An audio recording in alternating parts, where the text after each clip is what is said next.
you select somebody in history who is awful, who is a villain, let's say Hitler. And Hitler, in this thought experiment, has escaped, and he didn't really die in that bunker in Berlin. He has managed to escape somewhere to South America. He's living happily as an old man, and he is on an island, and he's enjoying some very nice weather, and he has a lot of amenities. He managed to take some money with him, so he's pretty happy. And you've discovered this, and you have an opportunity to make his life go worse in some sort of way or another.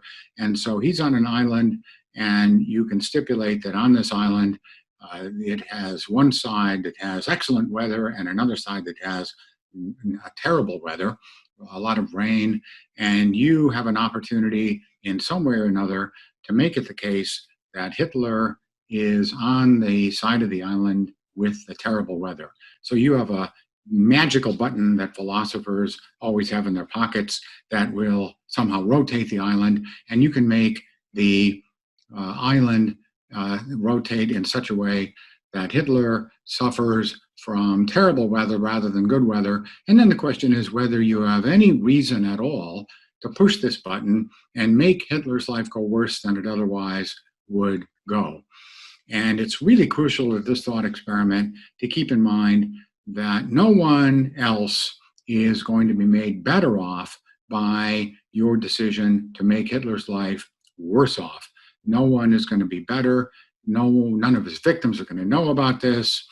And there are no aspiring Hitlers waiting in the wings somewhere who can somehow get motivated or deterred by what you do. And so it's simply you and Hitler, and no one else will know. No one else is involved in any kind of way, because it's crucial for purposes of trying to get clear about whether you're a retributivist or a utilitarian, whether you think you've got a reason to make Hitler's life go worse simply because of the horrible things he's done in his life, or since no one is going to be made any better off by your making Hitler's life go worse, maybe you have no reason to do this. After all, Hitler's life will be worse if you push a button and make it the case that he'll be on the side of the island that's rainy. No one else's life will go better. And so if in fact you demand a net balance of goodness or utility in the world before you have a reason to push a button, well, then you're going to think that there's no point, no good comes from punishing Hitler. What's the point? Why do it? No good comes of it. But retributivists think Hitler somehow deserves to be punished. Retributivists are people, I take it, who believe in something called desert, and Hitler, on this view, has a whole lot of it. And so there is some good that comes from punishing Hitler simply because of the desert that is being, you're now treating him as he deserves, and that is a good thing apart from its effect on anyone else in the world.